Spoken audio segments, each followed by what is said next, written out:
আল্লাহর কি লীলা খেলা।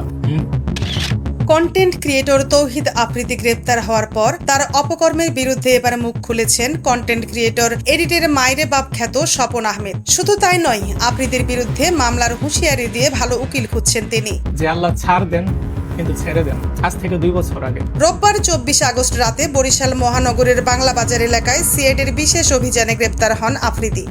এরপরই একে একে প্রকাশ্যে আসতে শুরু করেছে তার নানা অপকর্মের কথা। প্রায় 1 ঘন্টা এই রুম থেকে ওই রুম, ওই রুম থেকে এই রুম নিয়ে আমাকে পিটাইছে। শুধু তার বিরুদ্ধে নানা অভিযোগ তুলেছেন একাধিক কন্টেন্ট ক্রিয়েটর, তাদেরই একজন স্বপন।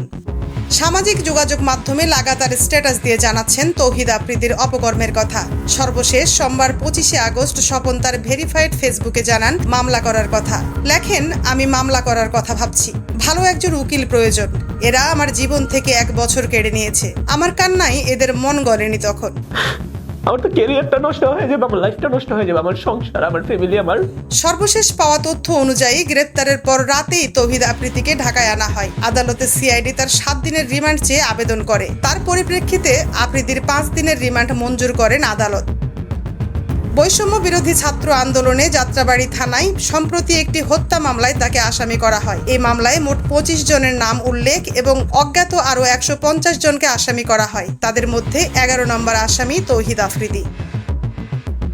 মারিয়া নূর, নিউজ ডেস্ক, সময়ের কলম।